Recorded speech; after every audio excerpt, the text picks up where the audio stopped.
Rain industry एक chemical बनाने वाला लीडिंग कंपनी है रेन इंडस्ट्री, और कार्बन मैन्युफैक्चर करने में ये कंपनी वर्ल्ड के अंदर भी नाम लिखता है और सीमेंट एंड एडवांस मटेरियल्स के अंदर भी ये कंपनी काम करता है। रिसेंट कंडीशन में कंपनी का शेयर प्राइस अभी भी अट्रैक्टिव नजर आता हुआ दिखाई दे रहा है। तो आज इस वीडियो के अंदर हम लोग देखेंगे कि रेन इंडस्ट्री का फ्यूचर ग्रोथ कैसा है, फ्यूचर प्लान किस तरह से कंपनी कर रहे हैं, कंपनी का कर्जे का क्या सीन है, उसी के साथ जानेंगे कि रेन इंडस्ट्री कैपेक्स क्या क्या कर रहे हैं। तो चलिए शुरू करते हैं। जब बात आता है कंपनी का फ्यूचर ग्रोथ और फ्यूचर प्लान के बारे में, तो कंपनी का रिसेंट कंडीशन में 3 प्रोजेक्ट अंडर ऑब्जर्वेशन यहाँ पे दिखाई दे रहा है, जो आगे चल के अच्छा फायदा दिला सकता है रेन इंडस्ट्री कंपनी को। कंपनी का जो सबसे पहला प्रोजेक्ट है यहाँ पे हाइड्रोजनेटेड हाइड्रोकार्बन रेजिन्स के अंदर कंपनी यहाँ पे जर्मनी के अंदर एक प्लांट है, जहां पे डिमांड में बूस्ट आते हुए आपको दिखाई दे रहे हैं। लास्ट क्वार्टर से भी इसको कंपेयर करेंगे तो 5% क्वार्टर टू क्वार्टर बेसिस यहाँ पे ग्रोथ कंपनी ने दर्ज किया है। कंपनी यहाँ पे अपना जो कैपेसिटी है वो लगातार इंक्रीज करते हुए आगे बढ़ रहा है, क्योंकि कंपनी के अंदर डिमांड बहुत ज्यादा आ रहा है। इसीलिए ये पर्टिकुलर जो प्लांट है जर्मनी के अंदर, यहाँ पे आगे आने वाले दिनों में अच्छा खासा ग्रोथ अपॉर्चुनिटी कंपनी को दिखाई दे रहे हैं। यहाँ पे जो दूसरा प्रोजेक्ट दिखाई दे रहा है वो दिखाई दे रहा है वर्टिकल शेफ्ट का, जो इंडिया के अंदर मौजूद है। तो इस प्लान के अंदर जो कंपनी सीपीसी का प्रोडक्ट जो बनाता है, वहां पे फर्स्ट बैच ऑलरेडी बन चुका है और ऑलरेडी इसको एक्सपोर्ट भी किया गया है। तो यहाँ पे इंडिया की प्लांट से यहाँ पे फर्स्ट बैच ऑलरेडी एक्सपोर्ट किया गया है, और अभी तक जितना भी यहाँ पे रिजल्ट मिल चुका है वहाँ पे रिस्पॉन्स बहुत ही अच्छा से यहाँ पे दिखाई दे रहा है। लेकिन इस प्लांट से अभी भी कोई भी पर रेवेन्यू का यहाँ पे जो शेयर है वो दिखाई नहीं दे रहा है, जो आगे आने वाले फ्यूचर के क्वार्टर में अच्छा खासा रेवेन्यू की जो यहाँ पे शेयर है वो आपको दिखाई देगा रेन इंडस्ट्री के रिजल्ट में भी। इसी के साथ आपको और एक भी पता होना चाहिए कि रेन इंडस्ट्री एक ऐसा कंपनी है जो दुनिया के अंदर मॉडर्न टेक्नोलॉजी को यूज करते हैं पोल्यूशन को कंट्रोल करने के लिए। तो बार बार आपने देखा होगा कि मैनेजमेंट के द्वारा कहा गया है कि जो मॉडर्न टेक्नोलॉजी होता है वो यूज कर रहे हैं कंपनी के अंदर अपना पोल्यूशन को कंट्रोल करने के लिए, क्योंकि इंडिया के अंदर पोल्यूशन को लिए बहुत ज्यादा स्ट्रिक्ट रूल्स अभी बन चुके हैं। उसके बाद कंपनी का जो तीसरा प्रोजेक्ट है जो है एसीपी रिलेटेड, वो है इंडिया के अंदर एंड यूएसए के अंदर, जहां पे प्रोडक्शन आपने देखने को मिलेगा नेक्स्ट क्वार्टर से। तो ACP related production quarter 4 2021 next quarter में आपको देखने को मिलेगा। लेकिन इंडिया की बात करें तो अर्ली 2022 में आपको उसका भी इफेक्ट आपको देखने को मिलेगा।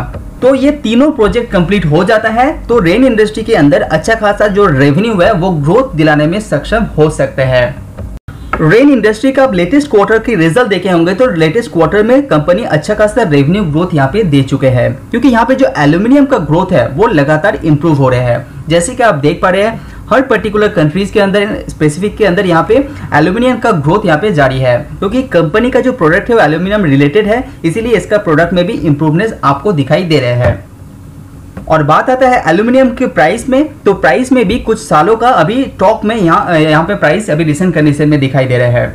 उसी के साथ आपको पता होगा कि दुनिया के अंदर इंफ्रास्ट्रक्चर के लिए कितना ज्यादा पैसा निवेश कर रहे हैं, इवन इंडिया के अंदर भी।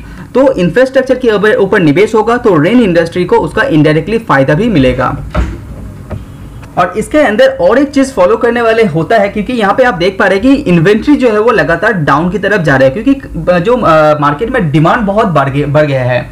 तो डिमांड बढ़ने के कारण यहाँ पे जितना भी इन्वेंट्री था वो वाइप आउट हो रहा है धीरे धीरे। वीडियो पसंद आए तो लाइक जरूर कीजिए। अभी बात करता है कि रेन इंडस्ट्री के ऊपर कर्जे के बारे में। कोई भी कंपनी के लिए डेप्ट जो होता है वो बहुत बड़े खतरे के निशानी होता है, तो उसी हिसाब से रेन इंडस्ट्री के ऊपर भी आप देख पाएंगे कि अच्छा खासा एक कर्जा अभी भी कंपनी के ऊपर मौजूद है। लेकिन कर्जे बताने से पहले और एक बात मैं आपको बता देना चाहता हूं कि कंपनी कुछ टर्म रिलेटेड यहाँ पे लोन ले चुके हैं। बाई चांस फ्यूचर में कंपनी लोन अपना पे नहीं कर पाते हैं तो कंपनी को कभी भी देवलिया नहीं होना पड़ेगा, क्योंकि कंपनी का जो एसेट है वो सेल करके यहाँ पे कंपनी अपना कर्जा पे करेगा। तो यहाँ पे कुछ टर्म कंपनी ने यहाँ पे टर्म को रिलेटेड यहाँ पे कर्जा लेते हुए दिखाई दे रहा है। लेकिन अभी आप देखेंगे कंपनी के ऊपर जो कर्जा है, जो ग्रॉस कर्जा यहाँ पे दिखाई दे रहा है वो है 1098 मिलियन US$। तो लास्ट ईयर आप देखेंगे, लास्ट ईयर आपका दिसंबर 2020 आप देखेंगे तो उस टाइम था 1147 मिलियन US$।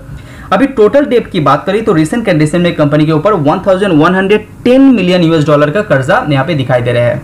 अब इसको कैश को निकाल देते हैं तो रिसेंट कंडीशन में भी कंपनी के ऊपर जो नेट कर्जा है वो है $883 मिलियन $। तो लास्ट 9 महीने की आप यहाँ पे देखेंगे तो 9 महीने के अंदर कंपनी यहाँ पे अच्छा खासा कर्जा निकाल दे चुके हैं। तो करीब करीब $50 मिलियन $, कंपनी कर्जा ऑलरेडी पे कर चुके हैं, क्योंकि कंपनी का जो रेवेन्यू है ग्रो कर रहा है, उसी के साथ कंपनी का नेट प्रॉफिट भी धीरे धीरे ग्रो करते चालू कर दिए हैं। और रेन इंडस्ट्री का मैनेजमेंट का ये कहना है कि आगे आने वाले कुछ सालों के अंदर ये जो कर्जा है वो धीरे धीरे कम होते हुए ही आपको दिखाई देगा, क्योंकि कंपनी का जो मेजर कैपेक्स है वो ऑलरेडी कंपनी ने कर चुके हैं। अभी छोटा मोटा जो एक्सपेंडिचर है वो होता रहेगा। रेन इंडस्ट्री का आप कैपिटल एक्सपेंडिचर के ऊपर भी नजर डालते हैं तो बीते हुए 9 महीने के अंदर कंपनी ने यहाँ पे 3.8 बिलियन रुपीस का कैपेक्स ऑलरेडी कर चुके हैं। इतना बड़ा कैपेक्स करने के कारण मेन यहाँ पे 3 जो प्रोजेक्ट कंपनी का चल रहा है वहां पे कंपनी यहाँ पे निवेश कर रहा है, तो जो आगे चल के कंपनी का रेवेन्यू जनरेट करके दे सकता है।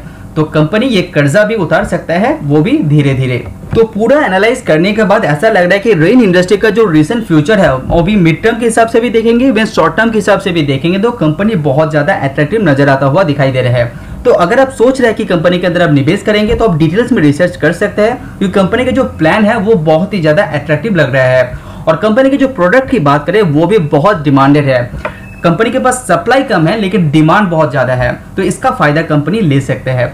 लेकिन इसके अंदर 2 चीज का ध्यान आपको रखना चाहिए। पहला है कंपनी के ऊपर कर्जा, आपको देखना चाहिए कि वो कम हो रहे हैं नहीं हो रहे हैं। और दूसरा चीज आपको ध्यान में रखना पड़ेगा वो है जो गवर्नमेंट का लॉस, कुछ सडन लॉस आ जाता है पोल्यूशन के ऊपर तो कंपनी के ऊपर वो इफेक्ट डाल सकता है। लेकिन कंपनी बहुत बढ़िया है और मिस्टर मनीष पबरोई जी ने इसके अंदर निवेश कर चुके हैं, वो भी एक पॉजिटिव सेंटीमेंट क्रिएट करता है। तो अगर आप सोच रहे हैं कि रेन इंडस्ट्री के अंदर आप निवेश करेंगे तो अपना रिसर्च करने के बाद ही आप रिसर्च कीजिए। तो आज वीडियो में इतना ही, सी यू ऑन नेक्स्ट वीडियो। अगर आपको मेरा वीडियो पसंद आ रहा है तो लाइक एंड सब्सक्राइब कीजिए।